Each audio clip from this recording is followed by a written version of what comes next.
Price the lord. ಈ ದಿನದ ಬಲಪಡಿಸುವ ವಾಕ್ಯ ಯೋಹಾನನು ಬರೆದ ಸುವಾರ್ತೆ 8ನೇ ಅಧ್ಯಾಯ 36ನೇ ವಚನ.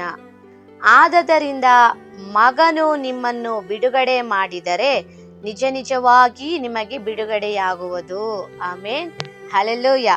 ಪ್ರಿಯ ದೇವರ ಮಕ್ಕಳೇ, ಈ ದಿನ ದೇವರ ವಾಕ್ಯ ಹೇಳ್ತಾ ಇದೆ, ಮಗನು ಬಿಡುಗಡೆ ಮಾಡಿದರೆ ನಮಗೇನು ನಿಜ ನಿಜವಾಗಿ ಬಿಡುಗಡೆ ಆಗ್ತದೆ. ಹಲ್ಲೆಲೂಯಾ. ಹಾಗಾದ್ರೆ ಈ ದಿನ ಎಷ್ಟು ಜನ ನಾವು ಬಿಡುಗಡೆಯಾಗಿದ್ದೇವೆ ಪ್ರಿಯರೇ? ಹಲ್ಲೆಲೂಯಾ.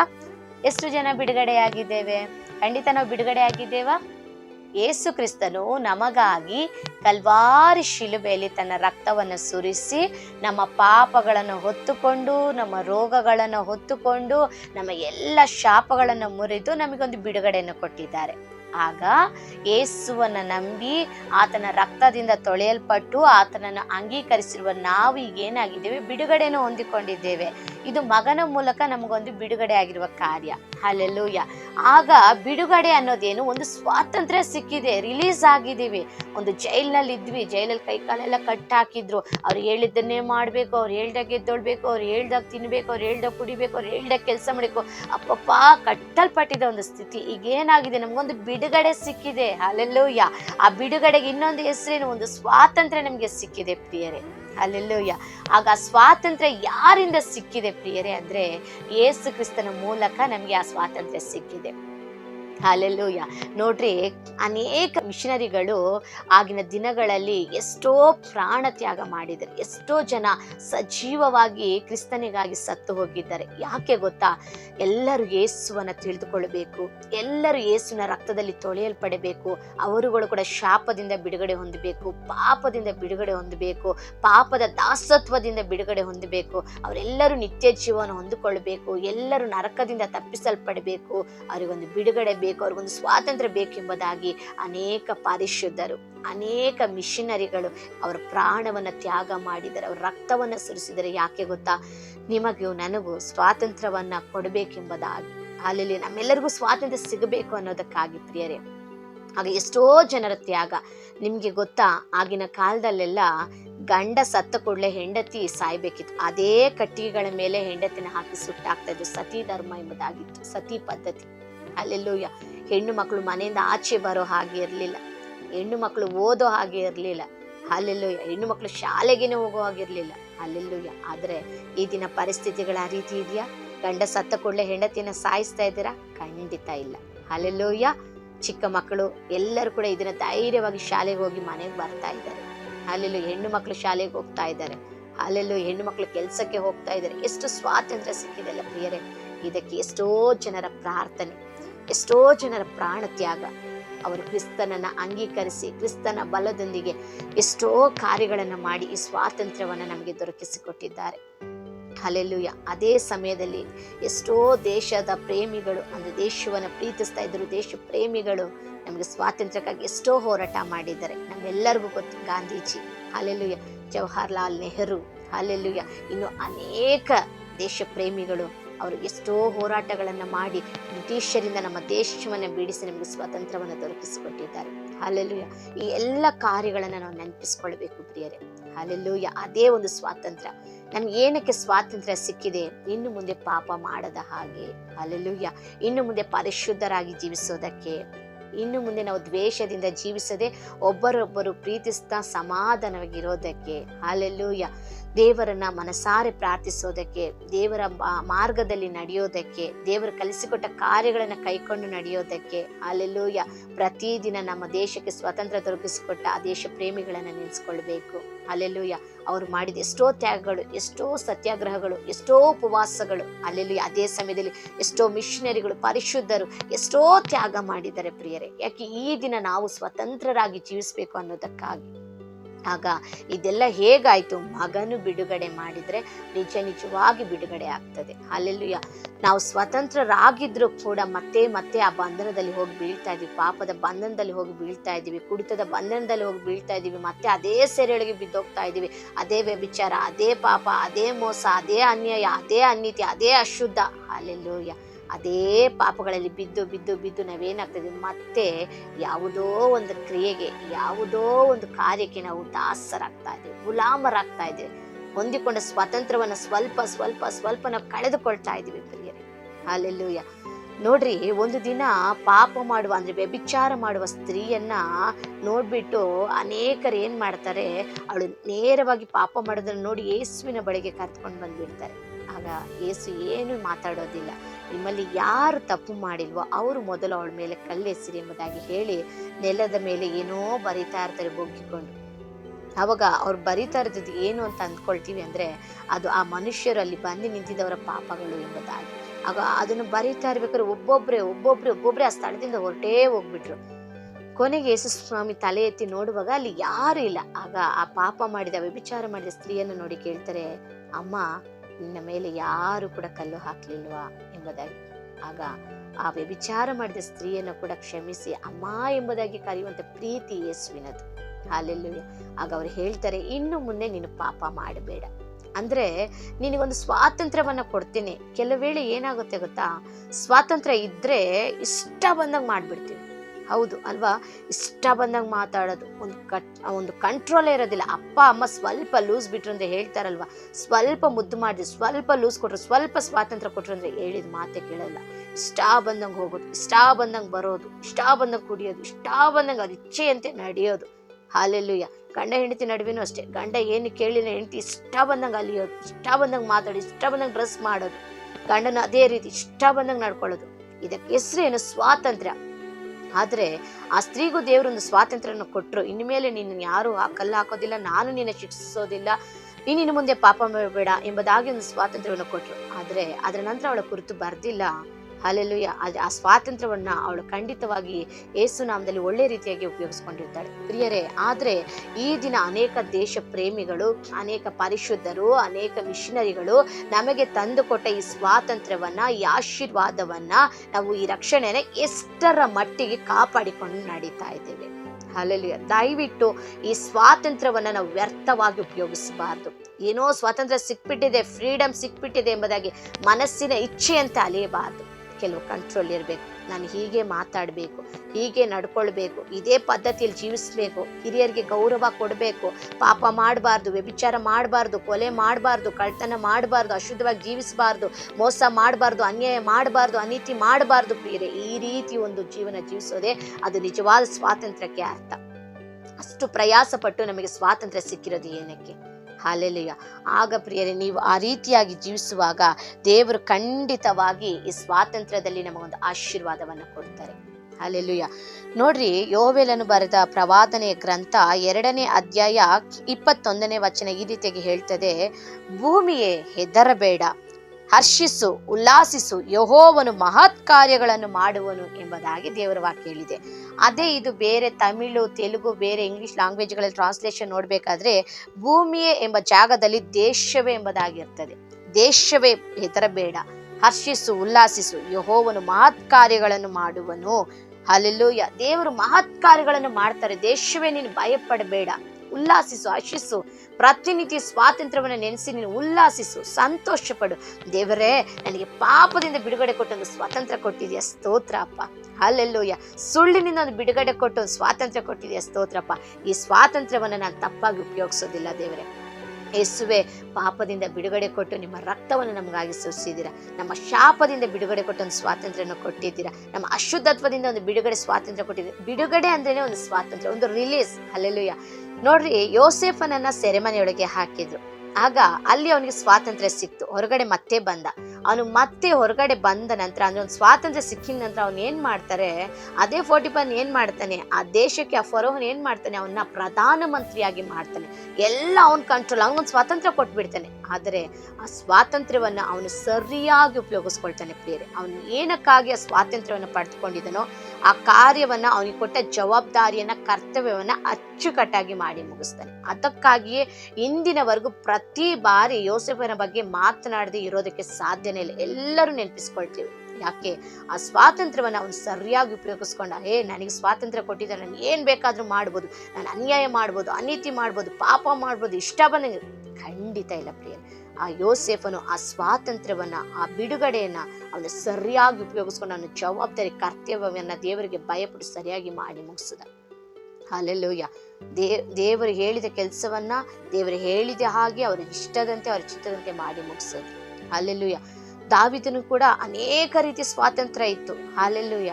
ಆದ್ರೆ ಅವನು ಎಲ್ಲೂ ಕೂಡ ತಪ್ಪಾಗಿ ನಡ್ಕೊಂಡಿಲ್ಲ. ಒಂದು ಬಾರಿ ಅವನು ಆ ಸ್ವಾತಂತ್ರ್ಯವನ್ನ ತಪ್ಪಾಗಿ ಉಪಯೋಗಿಸ್ಕೊಂಡಿದ್ದಕ್ಕೆ ನೋಡ್ರಿ, ಯುದ್ಧಕ್ಕೆ ಹೋಗೋ ಟೈಮಲ್ಲಿ ಯುದ್ಧಕ್ಕೆ ಹೋಗ್ಲಿಲ್ಲ. ಅವನು ಮಹಡಿಯ ಮೇಲೆ ಹೋಗಿ ನಿಂತುಕೊಂಡು ಒಂದು ಸ್ತ್ರೀ ಸ್ನಾನ ಮಾಡೋದನ್ನ ನೋಡಿ ಅವಳೊಂದಿಗೆ ಪಾಪ ಮಾಡಿ ಅವನೇನ್ ಮಾಡ್ತಾನೆ, ತನ್ನ ಆತ್ಮವನ್ನ ಏನ್ ಮಾಡ್ತಾನೆ, ಹಾಳು ಮಾಡಿಕೊಳ್ತಾನೆ. ಆ ಆತ್ಮ ಅವನ ಚುಚ್ಚುತ್ತೆ. ಪಾಪ ಮಾಡಿದ್ರೆ ಎಂಬುದಾಗಿ ಅವನು ಚುಚ್ಚುತ್ತೆ, ತನ್ನ ಶರೀರವನ್ನು ಕೆಡಿಸ್ಕೊಂಡ. ಆದ್ರೆ ಆತ್ಮವನ್ನು ಚುಚ್ಚುತ್ತಾ ಇದೆ, ಆತ್ಮ ನೋಯಿಸ್ತಾ ಇದೆ ಅವನಿಗೆ. ಆಗ ದೇವ್ರ ಹತ್ರ ನೋಡ್ರಿ, ನೀವು 51ನೇ ಕೀರ್ತನೆ ಪ್ರತಿದಿನ ಹೋದ್ರಿ, ಅಲ್ಲಿ ಅವ್ರು ಕೇಳ್ತಾನೆ, ದೇವರೇ ನನಗೆ ರಕ್ಷಣೆ ಆನಂದವನ್ನು ಕೊಡಪ್ಪ, ಮತ್ತೆ ನನಗೆ ಸಿದ್ಧ ಮನಸ್ಸನ್ನು ಹುಟ್ಟಿಸಪ್ಪ ಅಪ್ಪ, ನಿನ್ನಿಂದ ನನ್ನ ತೊರೆಯಬೇಡ ದೇವರೇ, ನಿನ್ನ ಪರಿಶುದ್ಧಾತ್ಮ ನನಗೆ ತೆಗಿಬೇಡಪ್ಪ, ನಾನು ಪಾಪ ಮಾಡಿ ನಿಮ್ಮದಾಗಿ ಪಾಪ ಹರಿಕೆ. 51ನೇ ಕೀರ್ತನೆ ಪೂರ್ತಿ ಪಾಪ ಹರಿಕೆ. ಆಗ ಸಿಕ್ಕಿರುವ ಸ್ವಾತಂತ್ರ್ಯವನ್ನ ತಪ್ಪಾಗಿ ಉಪಯೋಗಿಸ್ಬೇಡಿ. ಹಲ್ಲೆಲೂಯ. ನಿಮ್ಮನ್ನ ಈ ದಿನ ಯಾರು ವಿಚಾರಿಸದೆ ನಿಮ್ಮನ್ನ ಇಷ್ಟದಂತೆ ಬಿಟ್ಟಿರೋ ತಂದೆ ತಾಯಿ ಇರ್ಬೋದು, ಅವರು ನಿಮ್ಮನ್ನ ನಂಬಿ ಆ ಸ್ವಾತಂತ್ರ್ಯವನ್ನು ನಿಮಗೆ ಕೊಟ್ಟಿದ್ದಾರೆ ಪ್ರಿಯರೇ. ದಯವಿಟ್ಟು ಆ ಸ್ವಾತಂತ್ರ್ಯವನ್ನ ತಪ್ಪಾಗಿ ಪಾಪಕ್ಕೆ ಯಾವುದಕ್ಕೂ ಉಪಯೋಗಿಸ್ಬೇಡ್ರಿ. ಅವರು ನಿಮ್ಮ ಮೇಲೆ ಒಂದು ನಂಬಿಕೆ ಇಟ್ಟು ಆ ಸ್ವಾತಂತ್ರ್ಯನ ಕೊಟ್ಟಿದ್ದಾರೆ, ಅಲ್ಲಿ ನಿಮ್ಮ ಕರ್ತವ್ಯ ಜವಾಬ್ದಾರಿಯನ್ನು ಸರಿಯಾಗಿ ನೆರವೇರಿಸಿ ಖಂಡಿತ ದೇವರು ನಿಮ್ಮನ್ನ ಆಶೀರ್ವದಿಸ್ತಾರೆ. ಹಲ್ಲೆಲೂಯ. ಸ್ವಾತಂತ್ರ್ಯ ಇದೆ ಅಲ್ಲ ಎಂಬುದಾಗಿ ಇಷ್ಟ ಬಂದಂಗೆ ಮಾಡಬೇಡ್ರಿ. ಈ ದಿನ ನಮ್ಮ ದೇಶಕ್ಕೊಂದು ಸ್ವಾತಂತ್ರ್ಯ ಇದೆ. ಈ ದಿನ ಅರ್ಧ ರಾತ್ರಿಯವರು ಹೆಣ್ಣು ಮಕ್ಕಳು ಓಡಾಡ್ತಾ ಇದ್ದಾರೆ, ಹೌದಲ್ವಾ? ಅರ್ಧ ರಾತ್ರಿ ಕೆಲ್ಸಕ್ಕೆ ಓಡ್ ಬರೋ ಸ್ತ್ರೀಯರು ಎಷ್ಟೋ ಜನ ಇದ್ದಾರೆ. ಎಷ್ಟೋ ಜನ IT ಕಂಪನಿಗಳಲ್ಲಿ ಮಾಡೋರು ಪಾಪ ರಾತ್ರಿ ವೇಳೆಯಲ್ಲಿ ನೈಟ್ ಡ್ಯೂಟಿ ಮಾಡ್ತಾ ಇದ್ದಾರೆ, ಕ್ಯಾಬ್ಗಳಲ್ಲಿ ಓಡಾಡ್ತಾ ಇದ್ದಾರೆ, ಕಾರ್ಗಳಲ್ಲಿ ಓಡಾಡ್ತಾ ಇದ್ದಾರೆ, ಒಂಟಿಯಾಗಿ ನಡ್ಕೊಂಡು ಹೋಗ್ತಾ ಇದ್ದಾರೆ, ಒಂಟಿಯಾಗಿ ನಡ್ಕೊಂಡು ಬರ್ತಾ ಇದ್ದಾರೆ. ಈ ಸ್ವಾತಂತ್ರ್ಯ ನಮಗೆ ಸಿಕ್ಕಿದೆ ಅಂದ್ರೆ ಅದಕ್ಕೆ ತಕ್ಕ ಹಾಗೆ ನಾವು ಅದನ್ನ ಪ್ರಯೋಜನ ಪಡಿಸ್ಕೊಳ್ಬೇಕು. ಅದನ್ನ ನಾವು ನಿರ್ಲಕ್ಷ್ಯ ಮಾಡಬಾರ್ದು, ಅದನ್ನ ಹಾಳು ಮಾಡಬಾರ್ದು, ಅದನ್ನ ಅಸಹ್ಯ ಪಡಿಸಬಾರ್ದು. ಅದಕ್ಕಾಗಿ ಎಷ್ಟೋ ದೇಶ ಪ್ರೇಮಿಗಳು ಹಲ್ಲೆಲೂಯ ಎಷ್ಟೋ ಹೋರಾಟಗಳು ಮಾಡಿ, ಎಷ್ಟೋ ಸತ್ಯಾಗ್ರಹಗಳನ್ನು ಮಾಡಿ, ಎಷ್ಟೋ ಉಪವಾಸವಿದ್ದು ದೇಶಕ್ಕಾಗಿ ಹೋರಾಡಿ ನಮಗೆ ಸ್ವಾತಂತ್ರ್ಯವನ್ನು ತಂದು ಕೊಟ್ಟಿದ್ದಾರೆ ಪ್ರಿಯರೇ. ಹಲ್ಲೆಲೂಯ. ಅದೇ ರೀತಿಯಾಗಿ ಎಷ್ಟೋ ಪರಿಶುದ್ಧರು, ಎಷ್ಟೋ ಮಿಷನರಿಗಳು ತಮ್ಮ ಜೀವವನ್ನೇ ಕೊಟ್ಟು ನಮಗಾಗಿ ಅವರು ಏನ್ ಮಾಡಿದ್ರು, ಸ್ವಾತಂತ್ರ್ಯವನ್ನು ತಂದು ಕೊಟ್ಟಿದ್ದಾರೆ. ಹಲ್ಲೆಲೂಯ. ಆ ಮಿಷನರಿಗಳ ತ್ಯಾಗವನ್ನ ನೆನೆಸ್ಕೊಳ್ರಿ, ಪರಿಶುದ್ಧರ ಜೀವನವನ್ನ ನೆನೆಸಿಕೊಳ್ಳ್ರಿ. ಹಲ್ಲೆಲೂಯ. ಅನೇಕ ದೇಶ ಪ್ರೇಮಿಗಳನ್ನ ನೆನೆಸ್ಕೊಳ್ರಿ, ಅವರ ಹೋರಾಟಗಳನ್ನ ನೆನೆಸ್ಕೊಳ್ರಿ.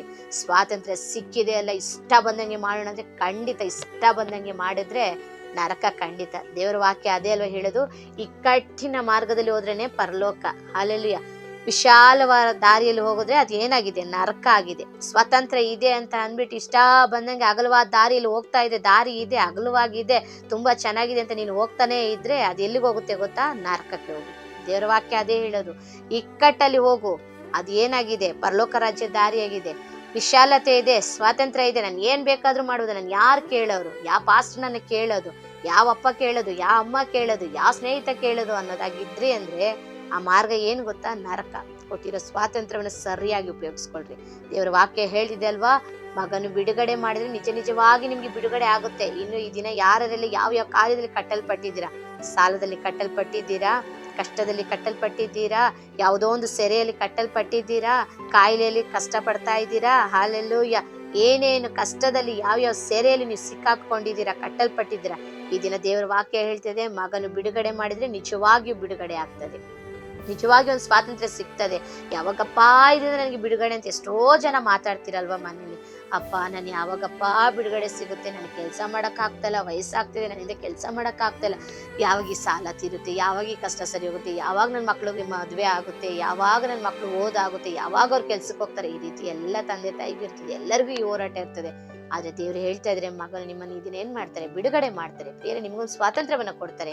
ಆ ಸ್ವಾತಂತ್ರ್ಯ ಬರುವಾಗ ಅದನ್ನ ದಯವಿಟ್ಟು ಸರಿಯಾಗಿ ಉಪಯೋಗಿಸ್ಕೊಳ್ರಿ. ಒಂದು ಚಿಕ್ಕ ವಿಷಯ, ನಮ್ಗೆ ಏನಾದ್ರೂ ಒಂದ್ ಸ್ವಲ್ಪ ಕೆಲಸದಲ್ಲಿ 1 ದಿವಸ 2 ದಿವಸ 3 ದಿವಸ ರಜೆ ಸಿಕ್ತು ಅಂತ ಇಟ್ಕೊಳ್ಳಿ, ಒಂದು ಸ್ವಾತಂತ್ರ್ಯ, ಒಂದು ಬಿಡುಗಡೆ ಅಂದ್ರೇನೆ ಒಂದು ಸ್ವಾತಂತ್ರ್ಯ. ಆ ಸ್ವಾತಂತ್ರ್ಯವನ್ನ ಹೇಗ್ ಉಪಯೋಗಿಸ್ತಾ ಇದ್ದೀರಾ, ಫೋನ್ ರೀಲ್ಸ್ ನೋಡ್ಕೊಂಡ, ಹಲ್ಲೆಲೂಯ, ಫ್ರೆಂಡ್ಸ್ ಜೊತೆ ಹೋಗಿ ಜಾಲಿಯಾಗಿ ಪಾರ್ಟಿ ಮಾಡ್ಕೊಂಡ, ಹಲ್ಲೆಲೂಯ, ಟಿವಿ ನೋಡ್ತಾನ, ಸಿನಿಮಾ ನೋಡ್ತಾನ, ಸೀರಿಯಲ್ ನೋಡ್ತಾನ, ಪಾರ್ಕ್ಗಳಿಗೆ ಸುತ್ತಾನ. ಖಂಡಿತ ಮಾಡ್ಬೇಕು. ಏನ್ ಮಾಡ್ಬೇಕು, ಪಾರ್ಕ್ಗೆ ಹೋಗ್ಬೇಕು, ಒಂದು ಮನಃಶಾಂತಿ ಕೊಡ್ತದೆ. ಹಲ್ಲೆಲೂಯ. ಕುಟುಂಬದೊಂದಿಗೆ ಒಂದು ಹೋಟೆಲ್ಗೆ ಹೋಗ್ಬೇಕು, ಖಂಡಿತ ಅದೊಂದು ಒಳ್ಳೆ ವಿಷಯನೇ, ಕುಟುಂಬದೊಂದಿಗೆ ಸಂತೋಷವಾಗಿರ್ಬೇಕು. ಆದ್ರೆ ಆ 2 ದಿನ 3 ದಿನ 1 ದಿನ ನಿನಗೊಂದು ಸ್ವಾತಂತ್ರ್ಯ ಸಿಗ್ತದೆ, ಒಂದು ರಜೆ ಸಿಗ್ತಾ ಇದೆ ಅಂದ್ರೆ ಅದನ್ನ ಸರಿಯಾಗಿ ಶೆಡ್ಯೂಲ್ ಮಾಡಿಕೊ. ಇಷ್ಟು ಸಮಯ ಈ ದಿನ ದೇವ್ರು ನನಗೊಂದು ಬಿಡುಗಡೆ ಕೊಟ್ಟಿದ್ದಾರೆ, ಒಂದು ಸ್ವಾತಂತ್ರ್ಯ ಇದೆ, ಇವತ್ತು ನನ್ನ ಕೆಲಸ ಇಲ್ಲ, ಏನಿಲ್ಲ, ನಾನು ಫ್ರೀ ಆಗಿದ್ದೀನಿ ಅನ್ನೋದೇ ಒಂದು ಸ್ವಾತಂತ್ರ್ಯ. ಹಲ್ಲೆಲೂಯ. ಅದರಲ್ಲಿ ಏನು ಮಾಡು, ನನಗಿಷ್ಟು ಸಮಯ ಇದೆ ಅಲ್ವಾ, ಇಷ್ಟು ಸಮಯ ಪ್ರಾರ್ಥನೆ ಮಾಡ್ತೀನಿ, ಇಷ್ಟು ಅಧ್ಯಾಯ ಓದ್ತೀನಿ, ಇಷ್ಟು ಹೊತ್ತು ನಿದ್ದೆ ಮಾಡ್ತೀನಿ, ಇಷ್ಟು ಹೊತ್ತು ಒಂದು ಪಾರ್ಕ್ ಹೋಗ್ತೀನಿ, ಇಷ್ಟು ಹೊತ್ತಿಗೆ ಒಂದು ಹೋಟೆಲ್ಗೆ ಹೋಗ್ತೀನಿ. ಕರೆಕ್ಟಾಗಿ ಶೆಡ್ಯೂಲ್ ಮಾಡ್ಕೊಳ್ರಿ, ಜ್ಞಾನ ಉಳ್ಳವ್ರಿಗೆ ನಡ್ಕೊಳ್ರಿ. ಆಗ ದೇವ್ರು ನಿಮ್ಮನ್ನು ನಂಬಿ ಅನೇಕ ವಿಶ್ರಾಂತಿಗಳನ್ನು, ಅನೇಕ ಸ್ವಾತಂತ್ರ್ಯವನ್ನು, ಅನೇಕ ಟೈಮನ್ನು ಇನ್ನೂ ಕೊಡ್ತಾರೆ. ಇನ್ನೂ ಲೀವ್ಗಳು ಸಿಕ್ಕುತ್ತೆ, ಒಳ್ಳೆ ಒಳ್ಳೆ ಅವಕಾಶಗಳು ಸಿಕ್ಕುತ್ತೆ. ಆದರೆ ಸಿಗೋ ಅವಕಾಶವನ್ನು, ರಜೆಗಳನ್ನು, ಆ ಸಮಯವನ್ನು, ಆ ಸ್ವಾತಂತ್ರ್ಯವನ್ನು ನೀವು ಹಾಳು ಮಾಡ್ಕೊಂಡ್ರಿ ಅಂದರೆ, ಅದನ್ನು ತಪ್ಪಾಗಿ ಉಪಯೋಗಿಸಿದ್ರಿ ಅಂದರೆ ದೇವರು ಮತ್ತೆ ನಿಮ್ಗೆ ಅದನ್ನು ಕೊಡೋದೇ ಇಲ್ಲ. ಹಲ್ಲೆಲೂಯಾ. ಖಂಡಿತವಾಗಿ ಪ್ರಿಯರೇ, ಈ ವಿಷಯದಲ್ಲಿ ಗಮನ ಹರಿಸ್ರಿ, ಸರಿಯಾಗಿ ನಡೆದುಕೊಳ್ರಿ, ಗಮನ ಹರಿಸ್ರಿ. ಈ ದಿನ ಏನ್ ದಿನ ಆಗಿದೆ? ಆಗಸ್ಟ್ 15. ಹಲ್ಲೆಲೂಯಾ. ಸ್ವತಂತ್ರ ದಿನಾಚರಣೆ. ಸ್ವಾತಂತ್ರ್ಯ ಏನಾಗಿದೆ? ಬಂದ್ಬಿಟ್ಟಿದೆ. ಇವತ್ತು ಇನ್ನೊಂದು ವಿಷಯ ಏನು ಗೊತ್ತಾ? ಎಲ್ಲೂ ಕೂಡ ಏನಾಗಲ್ಲ, ಚಿಕನ್ನು ಸಿಗಲ್ಲ, ಮಟನ್ನು ಸಿಗಲ್ಲ. ಅಯ್ಯಯ್ಯೋ ಇವತ್ತು ರಜಾ ಇದೆ, ಚಿಕನ್ ಮಾಡ್ಕೊಂಡ್ರೆ ಚೆನ್ನಾಗಿರುತ್ತೆ, ಮಟನ್ ಮಾಡ್ಕೊಂಡ್ರೆ ಚೆನ್ನಾಗಿರುತ್ತೆ, ಮೀನು ತಂದು ಮಾಡ್ಕೊಂಡ್ರೆ ಚೆನ್ನಾಗಿರುತ್ತೆ, ಆಲೋಚನೆ ಎಲ್ಲರಿಗಿರುತ್ತೆ. ಇನ್ನು ಕೆಲವರು ನಿನ್ನೆನೆ ತಂದು ಇಟ್ಕೊಂಡಿರ್ಬೋದು, ನಾಳೆ ಸಿಗಲ್ಲ ಅಂತ ಅನೇಕರಿಗೆ ಗೊತ್ತು, ಆಗಸ್ಟ್ 15 ಸಿಕ್ಕಲ್ಲ ಅಂತ. ಯಾಕೆ? ಪ್ರಾಣಿ ಹಿಂಸೆ ಮಾಡಬಾರ್ದು. Hallelujah, hallelujah. ಪ್ರಿಯರೇ ನೋಡ್ರಿ, ಹಿಂಸೆ ಮಾಡಬಾರ್ದು. ಯಾಕಂದ್ರೆ ಅವುಗಳಿಗೊಂದು ಸ್ವತಂತ್ರ ಬೇಕು ಅಂತ ಗೌರ್ಮೆಂಟ್ ಏನ್ ಮಾಡಿದೆ, ಈ ದಿನದಲ್ಲಿ ಈ ಚಿಕ್ಕ ಕಾರ್ಯವನ್ನ ಮಾಡ್ತಾ ಇದೆ. ಅಂದ್ರೆ ಒಂದು ಸ್ವತಂತ್ರ ಬರುವಾಗ ನಾವೇನ್ ಮಾಡ್ಬೇಕು? ಬೇರೆಯವರನ್ನ ಹಿಂಸೆ ಪಡಿಸ್ಬಾರ್ದು, ಅವ್ರಿಗೂ ಒಂದು ಸ್ವತಂತ್ರ ಕೊಡ್ಬೇಕು. ಹಲ್ಲೆಲೂಯಾ ಅಲ್ವಾ? ಯಾರನ್ನ ಹಿಂಸೆ ಪಡಿಸ್ತಾ ಇರೋದು ಕೂಡ ಆ ಸ್ವಾತಂತ್ರ್ಯಕ್ಕೆ ಒಂದು ಅರ್ಥ. ಹೌದು, ನಮಗೊಂದು ಸ್ವಾತಂತ್ರ್ಯ ಇದೆ ಅಂದ್ರೆ ಆ ಸ್ವಾತಂತ್ರ್ಯವನ್ನು ಇನ್ನೊಬ್ರು ಅನುಭವಿಸೋ ತರ ಮಾಡ್ಬೇಕು ಹೊರತು ನಾವು ಮಾತ್ರ ಸ್ವಾತಂತ್ರ್ಯ ತೆಗೆದುಕೊಂಡು ಅವ್ರನ್ನ ಹಿಂಸೆ ಪಡಿಸ್ಬಾರ್ದು. ಕೆಲಸ ಮಾಡು, ಅಡುಗೆ ಮಾಡು, ಅದು ಮಾಡು, ಇದು ಮಾಡು, ಹಾಗೆ ಹೀಗೆ ಅವ್ರು ಮಾತ್ರ ಮಾಡ್ತಿರ್ಬೇಕು, ಇವ್ರು ಮಾತ್ರ ಸ್ವಾತಂತ್ರ್ಯ ತಗೊಳ್ಬೇಕು. ತಮಾಷೆಗೆ ಅಲ್ಲಿ ಬೇಡ ಪ್ರಿಯರೇ. ನಮ್ಮ ಸ್ವಾತಂತ್ರ್ಯ ಅನೇಕರಿಗೆ ಸಿಗಲಿ. ನಮಗೆ ಯೇಸುವಿನಿಂದ ಒಂದು ಬಿಡುಗಡೆ, ಒಂದು ಸ್ವಾತಂತ್ರ್ಯ ಸಿಕ್ಕಿದೆ. ಈ ಸ್ವಾತಂತ್ರ್ಯ ಎಲ್ಲರಿಗೂ ಸಿಗುವ ಹಾಗೆ ನಾವೇನ್ ಮಾಡೋಣ? ಅವ್ರಿಗೆ ಯೇಸುವನ್ನು ಪರಿಚಯ ಮಾಡೋಣ. ಅವರಿಗೂ ಒಂದು ಬಿಡುಗಡೆ ಆಗಲಿ, ಅವ್ರಿಗೊಂದು ಸ್ವಾತಂತ್ರ್ಯ ಸಿಗಲಿ, ಅವ್ರಿಗೆ ಪಾಪದಿಂದ ಒಂದು ಬಿಡುಗಡೆ ಸಿಗಲಿ, ಕಷ್ಟದಿಂದ ಬಿಡುಗಡೆ ಸಿಗಲಿ, ಕಣ್ಣೀರಿನಿಂದ ಒಂದು ಬಿಡುಗಡೆ ಸಿಗಲಿ, ಅಸಮಾಧಾನಗಳಿಂದ, ಗೋಳಾಟಗಳಿಂದ ಅವರಿಗೆ ಒಂದು ಬಿಡುಗಡೆ ಸಿಗಲಿ. ಆ ಸ್ವಾತಂತ್ರ್ಯವನ್ನು ಅವರು ಕೂಡ ಅನುಭವಿಸ್ಲಿ. ನೋಡ್ರಿ, ಕ್ರೈಸ್ತರಾಗಿರುವ ನಮಗೆ ಕಷ್ಟ ಬರ್ತಾ ಇರ್ತದೆ, ಕಣ್ಣೀರು ಬರ್ತಾ ಇರ್ತದೆ, ಏನೋ ದುಃಖ ಬರ್ತದೆ. ಆದರೆ ಏನು ಗೊತ್ತಾ ವ್ಯತ್ಯಾಸ? ಯೇಸುವನ್ನು ಅರಿತವರಿಗೂ ಅರಿದಿರೋರಿಗೂ ಒಂದು ವ್ಯತ್ಯಾಸ. ನಮಗೆ ಕಷ್ಟ ಬರಲ್ಲ ಅಂತ ಹೇಳೋದಕ್ಕಾಗೋದಿಲ್ಲ. ನೋಡ್ರಿ, ಯೋಹಾನ 16:33 ಹೇಳಿರ್ತದೆ, ಲೋಕದಲ್ಲಿ ಸಂಕಟ ಉಂಟು ಅಂತಾನೆ ದೇವ್ರು ಹೇಳಿದ್ದಾರೆ, ಇಲ್ಲ ಅಂತ ಹೇಳಿಲ್ಲ. ನೀನು ಯೇಸುವನ್ನು ನಂಬಿದ್ಯಾ, ನಿಮ್ಗೆ ಕಷ್ಟನೇ ಬರಲ್ಲ, ಕಣ್ಣೀರು ಇರೋದಿಲ್ಲ, ಅವಮಾನ ಇರೋದಿಲ್ಲ, ಗೋಳಾಟ ಇರೋದಿಲ್ಲ ಅಂತ ಬಾಕಿ ಹೇಳೇ ಇಲ್ಲ. ಕಷ್ಟ ಇರುತ್ತೆ ಅಂತಾನೆ ಹೇಳಿದೆ ಯೇಸುವನ್ನು ನಂಬಿದ್ಮೇಲೆ. ಅದು ಒಂದೇ ಒಂದು ವ್ಯತ್ಯಾಸ ಏನಂದ್ರೆ, ಅದು ಬರುವಾಗ ನಾವು ಪ್ರಾರ್ಥಿಸುವಾಗ ಅದನ್ನ ದಾಟಿ ಹೋಗ್ತೇವೆ, ಅದರಿಂದ ಒಂದು ಬಿಡುಗಡೆ ಹೊಂದ್ಕೊಳ್ತೀವಿ, ಅದರಿಂದ ಒಂದು ಸ್ವಾತಂತ್ರ್ಯ ಪಡ್ಕೊಳ್ತೀವಿ, ಒಂದು ಸಮಾಧಾನ, ಸಂತೋಷ ಪಡ್ಕೊಳ್ತೀವಿ. ಯಾಕಂದ್ರೆ ಆ ರಕ್ಷಣೆ ನಮಗೆ ಅಂತ ಅದ್ಭುತವಾದ ಕಾರ್ಯಗಳನ್ನು ಕಲಿಸ್ಕೊಟ್ಟಿದೆ, ಪ್ರಾರ್ಥನೆ ಕಲಿಸ್ಕೊಟ್ಟಿದೆ, ದೇವರ ವಾಕ್ಯದ ರುಚಿಯನ್ನು ತಿಳಿಸ್ಕೊಟ್ಟಿದೆ, ನಂಬಿಕೆಯನ್ನು ಹೆಚ್ಚಿಸ್ತಾ ಇದೆ. ಹಲ್ಲೆಲೂಯಾ. ಪರಿಶುದ್ಧತೆಯನ್ನ, ಸಮಾಧಾನವನ್ನು ಕೊಡ್ತಾ ಇದೆ. ನಾವು ಪ್ರಾರ್ಥನೆ ಮಾಡುವಾಗ ಅದು ಏನೇ ಕಷ್ಟ ಇದ್ರೂ ಹಾರಿ ಹೋಗ್ತಾ ಇದೆ, ಏನೇ ಕಣ್ಣೀರಿದ್ರು ಓಡಿಸಲ್ಪಡ್ತಾ ಇದೆ. ಹಲ್ಲೆಲೂಯಾ. ಆದ್ರೆ ಪಾಪ ಎಷ್ಟೋ ಜನಕ್ಕೆ ಅವ್ರಿಗೆ ಗೊತ್ತಿಲ್ಲ ಅಲ್ವಾ? ದಯವಿಟ್ಟು ಅವರು ಕೂಡ ಆ ಅಲೆಗಳನ್ನ ದಾಟೋದನ್ನ ನಾವು ಕಲ್ಸ್ಕೊಳ್ಳೋಣ. ಈಗ ನೀವು ಎಲ್ಲಾದ್ರೂ ಬೀಚ್ಗೆ ಎಲ್ಲಾದ್ರೂ ಹೋದ್ರೆ ಮಕ್ಳಿಗೆ ಹೇಳ್ತೀರ, ಅಲೆ ಬರ್ತೀರಿ, ಜಂಪ್ ಮಾಡು ಅಂತ. ಆದ್ರೆ ಎಷ್ಟೋ ಜನ ನಾವು ನ್ಯೂಸ್ಗಳಲ್ಲಿ ನೋಡಿರ್ತೇವೆ, ಆ ಅಲೆಗಳಲ್ಲಿ ಕೊಚ್ಚಿಕೊಂಡು ಹೋದವ್ರು ಎಷ್ಟೋ ಜನ ಸತ್ತು ಹೋಗಿದ್ದಾರೆ ಪ್ರೇಮ್. ಹಾಗೆ ಈ ಲೋಕದ ಕಷ್ಟಗಳಲ್ಲಿ ಹೇಗೆ ಹೊರಗೆ ಬರಬೇಕು ಗೊತ್ತಿಲ್ಲ, ಅದರಿಂದ ಹೇಗೆ ಸ್ವಾತಂತ್ರ್ಯ ಪಡ್ಕೊಳ್ಬೇಕೋ ಗೊತ್ತಿಲ್ಲ, ಅದರಿಂದ ಏನ್ ಮಾಡ್ಬೇಕು ಗೊತ್ತಿಲ್ಲ, ಎಷ್ಟೋ ಜನ ಕೊಚ್ಕೊಂಡು ಹೋಗಿದ್ದಾರೆ, ಎಷ್ಟೋ ಜೀವನಗಳು ಮುಗಿದೋಗಿದೆ. ದಯವಿಟ್ಟು ಅವರ ಕುರಿತು ದೇವ್ರು ನಮ್ಮನ್ನ ಲೆಕ್ಕ ಕೇಳ್ತಾರೆ. ಅವರಿಗೂ ಕೂಡ ಈ ವಿಷಯವನ್ನು ಕಲ್ಸೋಣ, ಹೇಗೆ ಈ ಅಲೆಗಳನ್ನ ದಾಟೋದು, ಹೇಗೆ ಇದರಿಂದ ಹೊರಗೆ ಬರೋದು. ಅದಕ್ಕೆ ಒಂದೇ ಒಂದು ಮಾರ್ಗ, ಯೇಸು ಬಿಡುಗಡೆ ಮಾಡಿದ್ರೆ ನಿಜವಾದ ಬಿಡುಗಡೆ. ಹಲ್ಲೆಲೂಯಾ. ಮಗನು ಬಿಡುಗಡೆ ಮಾಡಿದ್ರೆ ನಿಜವಾಗಿ ನಮ್ಗೆ ಏನಾಗುತ್ತದೆ? ಬಿಡುಗಡೆ ಸಿಗ್ತದೆ. ಆದ್ರಿಂದ ಪ್ರಿಯರೇ, ಈ ದಿನ ಲೋಕದ ಮನುಷ್ಯರಿಗೆ ದೇವರು ನಮಗೆ ಕೊಟ್ಟಿರುವ ಸ್ವಾತಂತ್ರ್ಯದ ಕುರಿತು ತಿಳಿಸೋಣ. ದೇಶವೇ ಭಯಪಡಬೇಡ, ಹರ್ಷಿಸು, ಉಲ್ಲಾಸೆಂಬುದಾಗಿ ದೇವರ ವಾಕ್ಯ ಹೇಳಿದೆ. ನಾವೆಲ್ಲರೂ ದೇಶವಾಗಿದ್ದೇವೆ, ನಾವೆಲ್ಲರೂ ಹರ್ಷಿಸೋಣ, ಉಲ್ಲಾಸವಾಗಿರೋಣ, ಸಂತೋಷ ಪಡೋಣ. ದೇವರು ಖಂಡಿತ ಮಹತ್ ಕಾರ್ಯಗಳನ್ನ ಮಾಡ್ತಾರೆ. ಬರಗಾಲಗಳು ಬರ್ತಾ ಇದೆ, ಹಲ್ಲೆಲೂಯಾ. ಘೋರ ವ್ಯಾಧಿ ಬರ್ತಾ ಇದೆ, ಯುದ್ಧಗಳು ನಡೀತಾ ಇದೆ, ಭೂಕಂಪಗಳು ಆಗ್ತಾ ಇದೆ, ಪ್ರವಾಹಗಳು ಬರ್ತಾ ಇದೆ. ಏನೇ ನಡೆದ್ರೂ ದೇಶವೇ ಭಯಪಡಬೇಡ. ಹಲ್ಲೆಲೂಯಾ. ದೇವರು ನಮ್ಮ ಜೊತೆಲಿದ್ದಾರೆ, ನಾನ್ ನಿನ್ನ ನಡೆಸ್ತೇನೆ. ಅವೆಲ್ಲ ನಾವು ಅನುಭವಿಸೋಷ್ಟೊತ್ತಿಗೆ ನಿಮ್ಗೆ ಸತ್ಯ ಗೊತ್ತಲ್ಲ, ಯೇಸು ಸ್ವಾಮಿ ಮತ್ತೆ 2ನೇ ಬರೋಣ ಬರ್ತಾರೆ. ಹಲ್ಲೆಲೂಯಾ. ಆತನು ಬರುವಾಗ ನಾವೆಲ್ಲ ಏನ್ ಮಾಡ್ಬೇಕು? ಎತ್ತಲ್ಪಡಬೇಕು. ಅಂದ್ರೆ ನಾವು ಯೇಸುವಿನ ರಕ್ತದಲ್ಲಿ ತೊಳೆಯಲ್ಪಡಬೇಕು, ಅವ್ರು ಕೊಡುವ ಸ್ವಾತಂತ್ರ್ಯವನ್ನ ಅನುಭವಿಸ್ಬೇಕು, ಆತನು ಕೊಡುವ ಬಿಡುಗಡೆಯನ್ನು ಹೊಂದಿಕೊಳ್ಬೇಕು, ಈ ರಕ್ಷಣೆ ಆನಂದವನ್ನ ಅನುಭವಿಸಿ ಅನೇಕರಿಗೆ ಇದನ್ನ ತಿಳಿಸ್ಬೇಕು. ನೀನು ಹೊಂದ್ಕೊಂಡಿರೋ ಸ್ವಾತಂತ್ರ್ಯ ನಿನ್ನಲ್ಲೇ ಇಟ್ಕೊಳ್ಬೇಡ. ಅವ್ರಿಗೂ ಅನೇಕ ಕಷ್ಟಪಡೋರಿಗೆ, ದುಃಖದಲ್ಲಿರೋರಿಗೆ, ಕಣ್ಣೀರಲ್ಲಿರೋರಿಗೆ ತಿಳಿಸು. ಈ ಸ್ವಾತಂತ್ರ್ಯ ಯೇಸು ಸ್ವಾಮಿ ನನಗೆ ಕೊಟ್ಟಿದ್ದಾರೆ, ನಿನಗೂ ಕೊಡ್ತಾರೆ, ಇದರಲ್ಲೇ ದುಃಖಿಸ್ಬೇಡ, ಇದರಲ್ಲೇ ಕೊರಗಬೇಡ, ನಿನಗೊಂದು ಸ್ವಾತಂತ್ರ್ಯ ಕೊಡ್ತಾರೆ, ನಿನಗೊಂದು ಬಿಡುಗಡೆ ಕೊಡ್ತಾರೆ ಎಂಬುದಾಗಿ ಪ್ರಿಯರೇ ಹೇಳ್ರಿ. ಖಂಡಿತವಾಗಿ ನಾವೆಲ್ಲರೂ ಕೂಡ ಆತನ ಬರೋಣಕ್ಕೆ ಸಿದ್ಧರಾಗೋಣ. ಈ ದಿನ ದೇವರು ಕೊಟ್ಟ ಈ ಸ್ವಾತಂತ್ರ್ಯಕ್ಕಾಗಿ, ನಮಗಾಗಿ ಈ ಸ್ವಾತಂತ್ರ್ಯವನ್ನು ತಂದು ಕೊಡೋದಕ್ಕಾಗಿ ಎಷ್ಟು ಜನ ಕಷ್ಟಪಟ್ಟಿದ್ದಾರೋ ಅವರೆಲ್ಲರಿಗಾಗಿ ಈ ದಿನ ಪ್ರಾರ್ಥನೆ ಮಾಡ್ರಿ. ಬಾವುಟ ಹಾರಿಸ್ಬಿಟ್ಟು, ಸ್ವೀಟ್ ತಿಂದ್ಬಿಟ್ಟು, ಹೊಟ್ಟೆ ತುಂಬ ಊಟ ಮಾಡಿ ಮಲಗಬೇಡ್ರಿ. ಒಂದು 5 ನಿಮಿಷ ಕೂತ್ಕೊಂಡು, ದೇವರೇ, ಈ ದೇಶಕ್ಕಾಗಿ ಎಷ್ಟೋ ಜನ ತ್ಯಾಗ ಮಾಡಿದ್ರು, ತನ್ನ ಪ್ರಾಣವನ್ನು ತ್ಯಾಗ ಮಾಡಿದ್ರಪ್ಪ. ಈ ದೇಶಕ್ಕಾಗಿ ಹೋರಾಡಿದಂಥ ಫ್ರೀಡಮ್ ಫೈಟರ್ಸ್ ಅಂತ ಹೇಳ್ತೀವಲ್ಲ, ಅವರೆಲ್ಲ ಹೆಸರುಗಳನ್ನ ಹೇಳ್ರಿ. ಅಲ್ಲಿ ಎಲ್ಲರೂ ಹೇಳೋದು ಗಾಂಧೀಜಿ ಹೆಸರೇ. ಅಲ್ಲೆಲ್ಲೂಯ್ಯ. ಅವರನ್ನ ದೇವರೇ ನೀನು ಈ ಹೋರಾಟದಲ್ಲಿ ಉಪಯೋಗಿಸಿದ್ದಕ್ಕಾಗಿ, ಈ ಸ್ವಾತಂತ್ರ್ಯಕ್ಕಾಗಿ ಅಪ್ಪ, ಅವ್ರ ಪಟ್ಟ ಪಾಡುಗಳಿಗಾಗಿ ಸ್ತೋತ್ರ. ಅವರನ್ನ ನೀನು ನಮಗೆ ಕೊಟ್ಟಿದ್ದಕ್ಕಾಗಿ ಸ್ತೋತ್ರ ಎಂಬುದಾಗಿ ಅವರುಗಳಿಗೋಸ್ಕರ ದೇವರ ಬಳಿ ಕೃತಜ್ಞತೆ ಸಲ್ಲಿಸಿ ನೀವು ಪ್ರಾರ್ಥನೆ ಮಾಡಿ. ಅದೇ ರೀತಿ ಮಿಷನರಿಗಳಿಗಾಗಿ ಪ್ರಾರ್ಥನೆ ಮಾಡ್ರಿ, ಸಕಲ ಪರಿಶುದ್ಧರಿಗಾಗಿ ಪ್ರಾರ್ಥನೆ ಮಾಡಿ. ಅವರೆಲ್ಲರ ಹೋರಾಟ, ಅವರ ಪ್ರಾಣ ತ್ಯಾಗ, ಅವರು ಸಜೀವ ಬಲಿಯಾಗಿದ್ದರಿಂದನೇ ಈ ದಿನ ಈ ಸ್ವಾತಂತ್ರ್ಯ, ಈ ಬಿಡುಗಡೆ ನಮಗೆ ಸಿಕ್ಕಿದೆ ಪ್ರಿಯರೇ. ಅದಕ್ಕಾಗಿ ದೇವರಿಗೆ ಕೃತಜ್ಞತೆ ಹೇಳಿ ಈ ಸ್ವಾತಂತ್ರ್ಯ ದಿನೋತ್ಸವದ ಶುಭಾಶಯಗಳನ್ನು ಎಲ್ಲರಿಂದಿಗೂ ಹಂಚಿಕೊಂಡು ದೇವರಿಗೆ ಮಹಿಮೆಯನ್ನು ಸಲ್ಲಿಸಿ. ಈ ದಿನ ದೇವರು ಖಂಡಿತವಾಗಿ ನಿಮಗೆ ಒಂದು ಆಶೀರ್ವಾದವಾಗಿ ಮಾರ್ಪಡಿಸ್ತಾರೆ. ಹಲ್ಲೆಲೂಯ್ಯ. ಕರ್ತನ ತಾನೇ ಈ ವಾಕ್ಯಗಳನ್ನು ಆಶೀರ್ವದಿಸಲಿ. ಎಲ್ಲ ಮಹಿಮೆ ಕರ್ತನಿಗೆ ಸಲ್ಲಲಿ. ಎಲ್ಲರಿಗೂ ಕೂಡ ಹ್ಯಾಪಿ ಇಂಡಿಪೆಂಡೆನ್ಸ್ ಡೇ. ಹಲ್ಲೆಲೂಯ್ಯ. ನೀವು ಕೂಡ ಎಲ್ಲರಿಗೂ ಹ್ಯಾಪಿ ಇಂಡಿಪೆಂಡೆನ್ಸ್ ಡೇ ಹೇಳ್ರಿ. ಕರ್ತನ ನಿಮ್ಮನ್ನು ಆಶೀರ್ವದಿಸಲಿ. ನಮ್ಮ ದೇಶದಲ್ಲಿ ಇನ್ನೂ ಅನೇಕ ಆಶೀರ್ವಾದದ ಬದಲಾವಣೆಗಳು ಬರಲಿ. ಕರ್ತನ ನಮ್ಮನ್ನು, ನಮ್ಮ ದೇಶವನ್ನು ಯೇಸುವಿನ ನಾಮದಲ್ಲಿ ಆಶೀರ್ವದಿಸ್ತಾರೆ. ಆಮೇಲೆ ಪ್ರಿಯರೇ, ನಿಮ್ಮಲ್ಲಿ ಒಂದು ಚಿಕ್ಕ ಮನವಿ, ಈ ದಿನನೂ ಹೇಳ್ಬೇಕಾ ಅನ್ಕೊಳ್ಬೇಡ್ರಿ. ಖಂಡಿತ ಪ್ರಿಯರೇ, ನೀವು ಇನ್ನು ಯಾರು ಈ ಚಾನಲನ್ನು ಸಬ್ಸ್ಕ್ರೈಬ್ ಮಾಡಿಕೊಳ್ಳದೆ ನೋಡ್ತಾ ಇದ್ರೋ ದಯವಿಟ್ಟು ಈ ಚಾನಲನ್ನು ಸಬ್ಸ್ಕ್ರೈಬ್ ಮಾಡಿಕೊಳ್ಳ್ರಿ. ಅನೇಕರಿಗೆ ಶೇರ್ ಮಾಡಿರಿ, ಲೈಕ್ ಮಾಡಿರಿ. ಒಂದು ಕ್ಷಣ ನಿಮ್ಮ ಕುಟುಂಬ ವೈಯಕ್ತಿಕ ಪ್ರಾರ್ಥನೆಗಳಲ್ಲಿ ಈ ಸೇವೆಗಾಗಿ ಪ್ರಾರ್ಥನೆ ಮಾಡಿರಿ. ಖಂಡಿತವಾಗಿ ಬರುವ ದಿನಗಳಲ್ಲಿ ಈ ಸೇವೆ ಅನೇಕರಿಗೆ ತಲುಪಲಿ, ಅನೇಕರಿಗೆ ಯೇಸುವಿನ ಪ್ರೀತಿಯ ರುಚಿ ನೋಡಲಿ. ಎಲ್ಲರೂ ನಮ್ಮೊಟ್ಟಿಗೆ ಪರಲೋಕ ರಾಜ್ಯಕ್ಕೆ ಬರಲಿ. ಯಾರು ನರಕಕ್ಕೆ ಹೋಗೋದು ಬೇಡ. ಹಲ್ಲೆಲೂಯ್ಯ.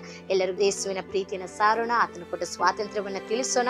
ನಾವು ಕೂಡ ಈ ಸ್ವಾತಂತ್ರ್ಯ ದಿನಾಚರಣೆನ ಸಂಭ್ರಮದಿಂದ ಸಂತೋಷವಾಗಿ ಆಚರಿಸೋಣ. ಈ ದಿನ ನಾನು ಅನ್ಕೊಳ್ತೀನಿ, ಎಲ್ಲ ಸಭೆಗಳಲ್ಲಿ ಒಂದು ಯೂತ್ ಮೀಟಿಂಗ್ ಇರುತ್ತೆ, ಸ್ಪೆಷಲ್ ಮೀಟಿಂಗ್ ಇರುತ್ತೆ, ಎಲ್ಲ ಕಡೆ ಪ್ರಾರ್ಥನೆ ಇಟ್ಟಿರ್ತಾರೆ. ಯಾಕಂದ್ರೆ ನಾವು ಕೃತಜ್ಞತೆ ಸಲ್ಲಿಸಲೇಬೇಕಾದ ದಿನ. ನಮಗೆ ಸಿಕ್ಕಿರೋ ಸ್ವಾತಂತ್ರ್ಯ ಏನಕ್ಕೆ?